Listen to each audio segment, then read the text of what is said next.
আজকে অনেকদিন পর খুললো, তাই আসলাম মেট্রো দিয়ে যাওয়ার জন্য।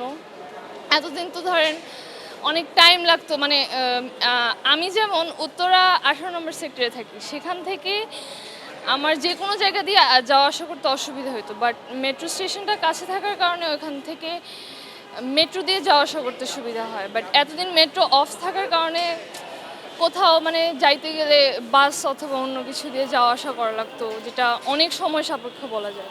তো অফিসে যাওয়ার আগে এবং অফিস থেকে বের হওয়ার পর দেখা যাচ্ছে সারাটা দিন আমার জার্নিতেই ব্যয় হতো, সাথে গরম পরিবেশ আবহাওয়ায় সব কিছু মিলে আসলে অনেক হেজেল ছিল।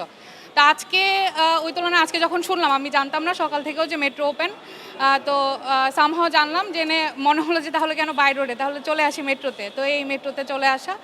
এই কয়দিন আসলেই আমাদের কষ্ট হয়েছে, স্পেশালি মেয়েরা যখনই বাসে উঠতে যায়, মেয়েরা উঠবেন না, মেয়েরা উঠবেন না। বাবা, মেয়েরাও তো মানুষ, মেয়েরা বাসে উঠবে না তো কীভাবে? যেই হ্যাসেলটা আমরা এখানে ফিল করি না, মেট্রোতে আমরা টিকিট নেই, টিকিট যেহেতু আছে সোজা চলে আসি। কেউ আমাদেরকে এভাবে বলে না যে মেয়েরা মহিলা উঠবেন না। তো এটা আমাদেরকে খুব পেইন দেয় যখন ওই যে বাসে বলে মেয়েরা উঠবেন না। এতদিন বাসে যেতাম, কিন্তু এটা অনেক সময় সাপেক্ষ বিষয় ছিল এবং অনেক টাইম নিয়ে বাসা থেকে বের হতে হতো। দীর্ঘ 1 মাস পর যেহেতু মেট্রো রেলটা খুলেছে, এই মুহূর্ত থেকে আমাদের যাতায়াত ব্যবস্থা অনেক সুবিধা হচ্ছে এবং আমরা খুব শান্তিতে চলাফেরা করতে পারছি। এটা আমাদের রাষ্ট্রীয় সম্পদ, এই সম্পদটাকে আমরা ধরে রাখবো। ভবিষ্যতে যেন এরকম ন্যাক্কারজনক এরকম কাজ না করি। এটা যারা করে আসলে এটা ঘৃণিত। এরা দেশের শান্তি চায় না, দেশের অকল্যাণ চায়। এই জন্য তারা করেছে, যারা তাদেরকে ধিক্কার জানাই। অনেক দিন পর হচ্ছে আমাদের মেট্রো রেলটা চালু হয়েছে, যে কারণে আমাদের খুব ভালো লাগতেছে।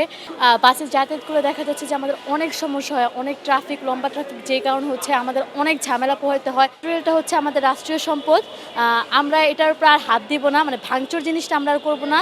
কারণ দিন শেষে আমাদের টাকা দিয়ে হচ্ছে এটা ঠিকঠাক করা হবে, কেন আমরা নিজেরাই নিজেদের জিনিস নষ্ট করব? আমরা চাইবো যে এটা যেহেতু আমাদের নিজেদের সম্পদ, আমরা নিজেরা রক্ষা করার চেষ্টা করব। তো মেট্রো তো অবভিয়াসলি একটা ন্যাশনাল প্রপার্টি, যেটা আমাদের লাইক যাতায়াতে অনেক সাহায্য করেছে। সো এটা যেন কোনো রকম ক্ষয়ক্ষতি না হয়, সেটা অবশ্যই আমাদের দায়িত্ব। তো এটা সবাইকে এনশিওর করতে হবে আর কি।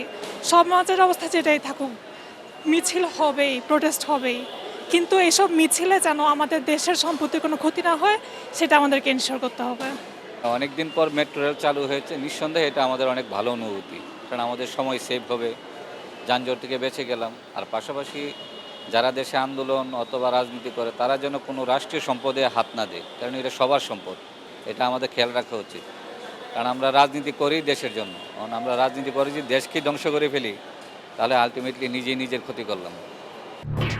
এলো খবরের কাগজ, নিখাত, নির্ভীক, নিরপেক্ষ।